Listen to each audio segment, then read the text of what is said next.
إن الحمد لله نحمده ونستعينه ونستغفره ونعوذ بالله من بلا شبہ تمام تعریفیں اس اللہ کے لیے ہیں جس کے ہم حمد بیان کرتے ہیں، جس سے استعانت و بخش طلب کرتے ہیں۔ ہم اپنے نفس کی شرارتوں اور اعمال کی برائیوں سے اللہ کی پناہ میں آتے ہیں۔ جسے اللہ ہدایت دے اسے کوئی گمراہ کرنے والا نہیں، اور جسے وہ گمراہ دے اسے کوئی ہدایت دینے والا نہیں ہے۔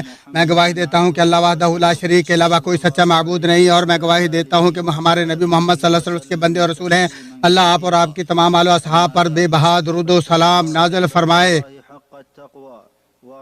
حمد و ثنا کے بعد اے اللہ کے بندو، اللہ سے کما حق ہو ڈرو، تو ہدایت کے پیروکاروں کے لیے ہمیشہ انعامات اور خواہش پرستوں کے لیے ہی بدبختی و بدحالی ہے۔ اے مسلمانوں، اللہ پاک کے نام، صفات اور افعال انتہائی حسین و جمیل اور جلیل القدر ہیں۔ انتہائی حیرت انگیز اور انوکھی کائنات پیدا کی اور اس کے لیے ناقابل تغیر و تبدل سنن و دستور مقرر فرمائے۔ ارشاد باری تعالیٰ سو آپ اللہ کے دستور و سنن کو بدلا ہوا اور منتقل ہوتا کبھی نہیں پائیں گے۔ اپنے بندوں کو حصول شکر کے لیے مسرتوں سے اور رجوع اللہ کے لیے پریشانیوں سے آزمانا اللہ کا دستور ہے۔ ارشاد باری تعالیٰ ہم تم میں سے ہر ایک کو امتحان خیر و شر میں مبتلا کرتے ہیں، اور تم سب ہماری طرف ہی لوٹائے جاؤ گے، اور یقیناً اس کے ذریعے بہت سی امتوں کو آزمایا گیا۔ ارشاد باری تعالیٰ ہے کیا تمہارا گمان ہے کہ تم یوں ہی جنت میں داخل ہو جاؤ گے، اور حالانکہ تم پر وہ حالات نہیں آئے جو تم سے پہلے لوگوں پر آئے، انہیں بیماریوں اور مصائب تک لاحق ہوئے۔ ابن کثیر رحمہ اللہ فرماتے ہیں ان آزمائشوں سے مراد المناک حادثات، مصائب، تکالیف، روگ اور بیماریاں ہیں۔ تو اللہ تعالیٰ نے بنی اسرائیل پر طوفان، ٹڈی دل، جوئیں، مینڈک اور خون جیسی فیصلہ کن نشانیاں مسلط فرمائیں۔ اللہ تعالیٰ اپنے بندوں کے سامنے مخلوقات پر اپنی عظمت، قدرت اور غلبہ و اقتدار، اور کائنات میں اپنی عزت و جبروت، اور اپنے بندوں پر اپنے قہر و بالادستی و نگرانی کا اظہار کرتا ہے، تاکہ وہ اس کی عظمت و توحید کا اعتراف کرتے ہوئے اس کے سامنے گھٹنے ٹیکنے پر مجبور ہو جائیں۔ تو اللہ تعالیٰ نے ایک بہت بڑے پہاڑ کو جڑ سے اکھیڑ کر بنی اسرائیل کے سروں پر رکھ دیا تاکہ وہ ایمان لے آئیں۔ حسن بصری رحمہ اللہ فرماتے ہیں جب ان کی نظر پہاڑ پر پڑی تو وہ اپنے بائیں محراب چشم کے بل گر پڑے، اور دائیں آنکھ پہاڑ پر رکھی کہ کہیں وہ ان کے اوپر نہ گر پڑے۔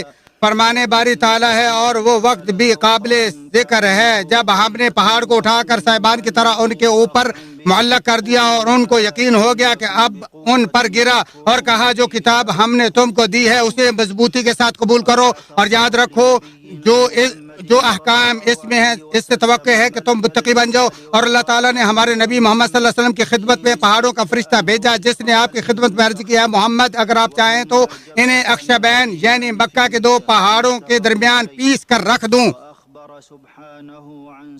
اللہ پاک نے اپنے آرڈر کے بہت جلد نافذ ہونے کی خبر دیتے ہوئے فرمایا وہ جب کبھی کسی چیز کا ارادہ کرتا ہے اسے اتنا فرما دینا ہی کافی ہے کہ ہو جا، وہ اسی وقت ہو جاتی ہے۔ بنی آدم کی بے بسی کو ظاہر کرنے کے لیے اللہ تعالیٰ نے ان سب کو چیلنج کیا کہ وہ صرف ایک دانہ ہی پیدا کر دیں۔ نبی مکرم صلی اللہ علیہ وآلہ وسلم فرماتے ہیں اللہ عز و جل نے فرمایا سو چاہیے کہ وہ ایک ذرہ، ایک دانہ یا ایک جو تو بنا کر دیکھیں۔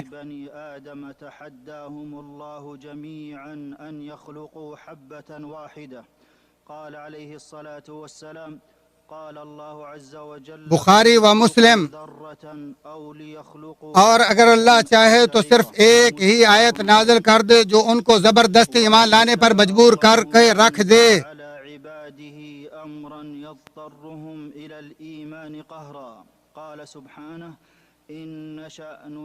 ارشاد باری تعالیٰ ہے اگر ہم چاہتے تو ان پر آسمان سے کوئی ایسی نشانی اتارتے کہ جس کے سامنے ان کی گردنیں خم ہو جاتی۔ ابن جریج رحمہ اللہ فرماتے اگر اللہ چاہے تو انہیں اپنا کوئی عجوبہ دکھا دے تو اس کے بعد ان میں سے کوئی ایک بھی اس کی نافرمانی کی جسارت نہیں کر سکے گا۔ اللہ پاک نے اپنے بندوں کو حکم دیا ہے کہ وہ کائنات میں رونما ہونے والے واقعات و حادثات پر تدبر اور غور و فکر کریں۔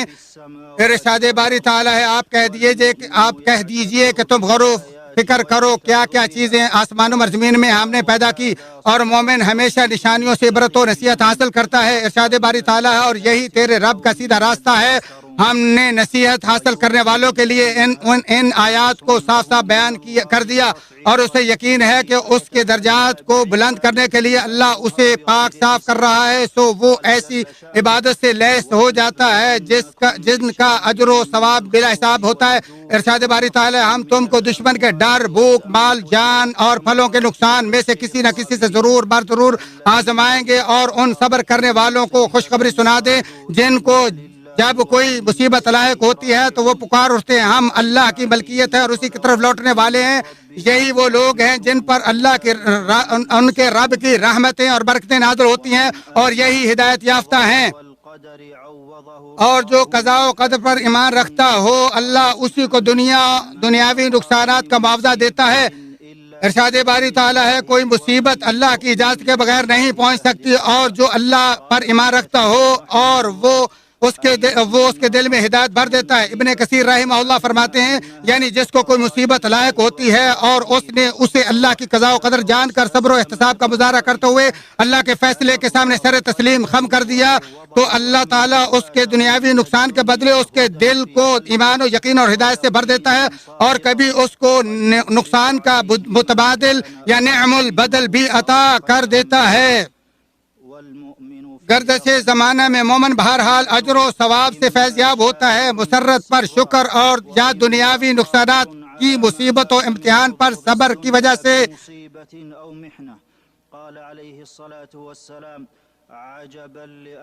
آپ علیہ السلام نے فرمایا، مومن کا معاملہ بڑا ہی عجیب ہے، بلا شبہ اس کا سارا کا سارا معاملہ بھلائی پر مبنی ہے، اور یہ شرف مومن کے سوا کسی اور کو حاصل نہیں۔ اگر اسے کوئی خوشی لائق ہوتی ہے تو یہ شکر ادا کرتا ہے اور اس کے لیے یہ خیر ہے، اور اگر اس کو کوئی تکلیف ہوتی ہے تو صبر کرتا ہے اور یہ بھی اس کے لیے خیر و بلائی ہے۔ مسلم شریف۔ اللہ کی حکمت تدبیر، اپنے بندوں کے ساتھ لطف و کرم، ان کے حال پر شفقت و مہربانی کے بارے میں اللہ کے ساتھ حسن ظن بلاؤں کے ٹلنے کا بہت بڑا ذریعہ اور سبب ہے۔ آپ علیہ السلام نے فرمایا، اللہ عز و جل فرماتا ہے، میں اپنے بندے کے ساتھ میرے بارے میں اس کے گمان کے مطابق ہی فیصلہ کرتا ہوں۔ بخاری و مسلم۔ اللہ تعالیٰ پر توکل اور مشکل کشائی کے لیے اپنے تمام معاملات کو اسی کے سپرد کرنا مشکل کشائی کا ضامن ہے۔ ارشاد باری تعالیٰ ہے، جس نے اللہ پر توکل کیا وہ اس کے لیے کافی ہے۔ قرطبی رحمہ اللہ فرماتے، یعنی جس نے اپنا معاملہ اس کے سپرد کر دیا وہ ہر رنج و غم میں اس کا سہارا بن جاتا ہے۔ اللہ پر توکل اور بھروسے کے ساتھ ساتھ اسباب کو بروئے کار لانا عین اسلام ہے۔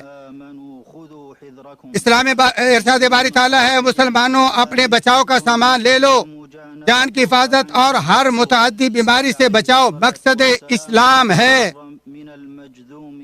آپ علیہ السلام نے فرمایا، کوڑی سے ایسے فرار ہو جیسے تم شیر سے بھاگتے ہو۔ اسے احمد نے بیان کیا، آفات و خطرات کے وقت گھروں میں برقرار رہنے میں ایسی حفظ و امان ہے جس کی طرف ایک چیونٹی رہنمائی کرتے ہوئے کہتی ہے، اے چیونٹیوں اپنے اپنے گھروں میں گھس جاؤ، ایسا نہ ہو کہ بے خبری میں سلیمان اور اس کا لشکر تمہیں روند ڈالے۔ اور ایسے حالات میں مسلمان کے لیے لائق ہے کہ وہ اپنی فراغت و وقت کو کسی نفع بخش کام میں صرف کرے اور اپنے اہل و عیال کی تربیت پر بھرپور توجہ دے، اور جس کے نیک اعمال میں شرعی عذر کی بنا پر کوئی کمی رہ گئی تو اس کا اجر اللہ کے ہاں پورا ہوگا، کیونکہ وہ بہت بڑے فضل والا ہے۔ آپ صلی اللہ علیہ وآلہ وسلم نے فرمایا، مدینے میں بہت سے ایسے لوگ ہیں کہ جہاں بھی تم چلے اور جس وادی کو بھی تم نے عبور کیا وہ تمہارے ساتھ ساتھ تھے۔ صحابہ رضی اللہ عنہم نے عرض کیا، اے اللہ کے رسول صلی اللہ علیہ وسلم، بھلے وہ مدینہ میں ہی ہیں؟ آپ صلی اللہ علیہ وسلم نے فرمایا، ہاں، کیونکہ ان کو عذر نے روک رکھا ہے۔ بخاری شریف۔ اللہ کے سامنے گڑ گڑانا، اس سے پناہ مانگنا، کمزوری کا اظہار کرتے ہوئے اس پر اعتماد کرنا بلاؤں کے ٹلنے کا اعلان ہے۔ ارشاد باری تعالیٰ، سو جب ان کو ہماری سزا پہنچی تو انہوں نے عاجزی کیوں نہیں اختیار کی؟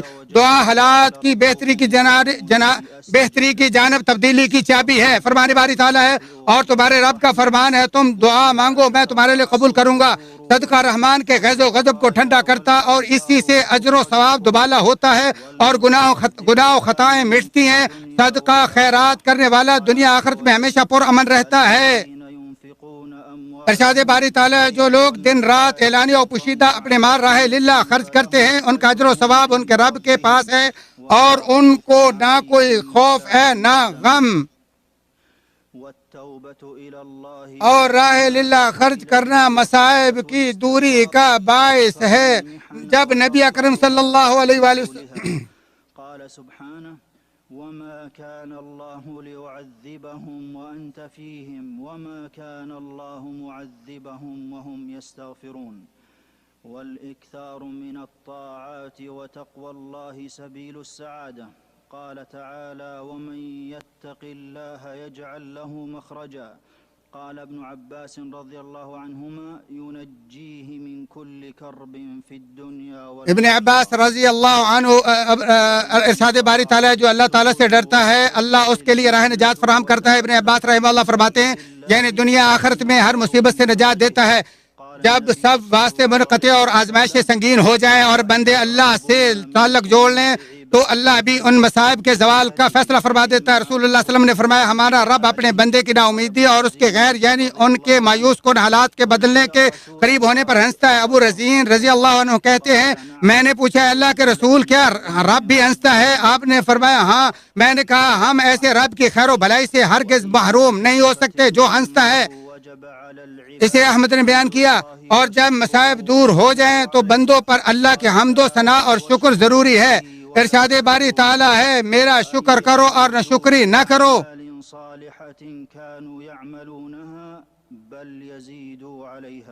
قال عليه الصلاة والسلام بادروا بالأعمال فتنا كقطع الليل آپ علیہ الصلاۃ والسلام نے فرمایا وبعد أيها المسلمون فالله كبير محيط بكل شيء۔ اس تمام تفصیلات کے بعد ہے مسلمانوں اللہ بہت بڑا اور ہر چیز کو محیط ہے، اس کے سوا کسی کے طرف فرار کی مجال نہیں۔ وہ اپنے بندوں کی اطاعت پر راضی ہوتا ہے اور اپنی پناہ میں آنے والوں کے لیے آسمان و زمین سے بھلائیوں کے در کھولنے کا وعدہ کرتا ہے۔ ارشاد باری تعالیٰ ہے اور اگر ان بستیوں کے رہنے والے ایمان لے آتے اور پرہیزگاری اختیار کرتے تو ہم ان پر آسمان و زمین کی برکتیں کھول دیتے، لیکن انہوں نے تکذیب کی تو ہم نے ان کے اعمال کی وجہ سے ان کو پکڑ لیا۔ اور اللہ کے سوا کوئی بھی تیرے لیے ہرگز نفع بخش نہیں ہو سکتا۔ فيرجع العاقل إلى ربه ويتقوى به ويظهر فاقته وفقره وعجزه إليه ولن ينفعك سوى الله أحد قال تعالى وإن يمسسك الله بضر اور اللہ کے سوا کوئی بھی تیرے لیے ہرگز نفع بخش نہیں ہو سکتا۔ ارشاد باری تعالیٰ ہے اگر اللہ تجھے کوئی تکلیف دے تو بجز اس کے کوئی دور کرنے والا نہیں، اور اگر وہ تجھے کوئی بھلائی عطا کرنا چاہے تو کوئی بھی اس کے فضل کو روک نہیں سکتا۔ تو بذریعہ نیکی اللہ تعالیٰ سے دل لگاؤ اور اس کے دین کی تعظیم بجا لاؤ اور اس کی کتاب کی تلاوت بے کثرت کرو اور اس کے رسول صلی اللہ علیہ وسلم کی سنت کو خوب پڑھو، اس کی شریعت پر ڈٹ جاؤ اور اس پر خوش رہو۔ اعوذ باللہ من الشیطان الرجیم۔ ارشاد باری تعالیٰ ہے ہم انہیں آفاق عالم اور ان کے وجود میں ان قریب اپنی نشانیاں دکھائیں گے یہاں تک کہ ان کے لیے ظاہر ہو جائے کہ حق یہی ہے۔ کیا آپ کے رب کا ہر چیز سے واقف و آگاہ ہونا کافی نہیں ہے؟ اللہ تعالیٰ میرے اور آپ کے لیے قرآن عظیم کو بابرکت بنا اور اس کی آیات و ذکر حکیم کو میرے اور آپ کے لیے نفع بخش بنا دے۔ اسی پر اکتفا کرتے ہوئے اپنے تمہارے اور تمام مسلمانوں کے لیے اللہ سے بخشش مانگتا ہوں، آپ بھی اسی سے بخشش و معافی طلب کرو، وہی بخشنے والا مہربان ہے۔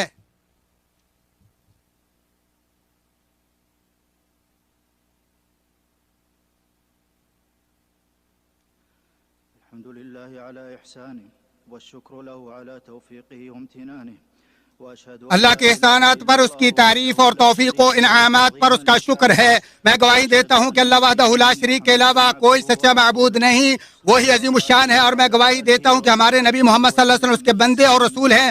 اللہ تعالیٰ آپ اور آپ کی تمام آل و اصحاب پر بے بہا درود و سلام نازل فرمائے۔ اے مسلمانوں، اللہ تعالیٰ تکلیفوں کے بعد خوشیوں سے مالا مال کرتا ہے، اور وہ ہے خیر و بھلائی اور نیکیوں کا سیزن، جس کے دروازے کھلنے ہی والے ہیں۔ جو ہی اس کی پہلی رات کا چاند چمکے گا تو اس کے ساتھ ہی امید و بھلائی کی خوشگوار ہوائیں چلنا شروع ہو جائیں گی، اور مسلمان خوشخبریوں سے بھرپور نفسوں اور رونق و شادمانی سے معمور دلوں سے اس کے شدت سے منتظر ہیں۔ رمضان کے تمام مہینوں سے وہ افضل مہینہ جس میں اللہ تعالیٰ نے اپنا رسول مبعوث کیا، اپنی عظیم الشان کتاب نازل فرمائی، آسمان کے دروازے کھلے اور جہنم کے دروازے بند، اور شیاطین پابندے سلاسل ہوتے ہیں، جس کے دن فضیلت والے راستے بابرکت، اور جس میں 1000 مہینے سے افضل رات لیلۃ القدر ہے، اور جس نے بحالت ایمان و احتساب اس کا قیام کیا، روزے رکھے، اس کے گزشتہ سارے گناہ معاف ہو جاتے ہیں۔ سب سے افضل چیز جس سے مسلمان اپنے اس مہینے کا استقبال کریں گے وہ اللہ کا ذکر اور استغفار، اس کی گھڑیوں کو نیکی و احسان کے لیے سنہری موقع سمجھنے کا عزم، نیکی، تلاوت قرآن کریم، اور اس میں خیر و بھلائی میں مقابلہ بازی کا بھرپور جذبہ ہے۔ پھر جان لو کہ بے شک اللہ تعالیٰ نے تم کو اپنے نبی پر درود و سلام بھیجنے کا حکم دیا، اور قرآن حکیم میں فرمایا بے شک اللہ تعالیٰ اور اس کے فرشتے نبی صلی اللہ علیہ وسلم پر درود بھیجتے ہیں۔ ایمان والو تم بھی آپ پر درود و سلام بھیجو۔ تمام سامعین کرام کی خدمت میں گزارش ہے کہ وہ شیخ کی دعا کے ساتھ شریک ہوں اور آمین کہیں۔ اکرم الاکرمین اللهم اعز الاسلام والمسلمين واذل الشرك والمشركين ودمر اعداء الدين واجعل اللهم هذا البلد آمنا مطمئنا رخاء وسائر بلاد المسلمين اللهم ارأف بعبادك وأنزل عليهم رحمتك ولطفك اللهم أنزل على عبادك الرحمة واللطف والإحسان وارفع عنهم كل بلاء وفتنة ومحنة وبلاء يا رب العالمين اللهم وفق إمامنا وولي عهده لما تحب وترضى وخذ بناصيتهما للبر والتقوى وانفع بهم الإسلام والمسلمين ربنا آتنا في الدنيا حسنة وفي الآخرة حسنة وقنا عذاب النار ربنا ظلمنا أنفسنا وإن لم تغفر لنا وترحمنا لنكونن من الخاسرين عباد الله إن الله يأمر بالعدل والإحسان وإيتاء ذي القربى وينهى عن الفحشاء والمنكر والبغي يعظكم لعلكم تذكرون فاذكروا الله العظيم الجليل يذكركم واشكروه على آلائه ونعمه يزدكم ولذكر الله أكبر والله يعلم ما تصنعون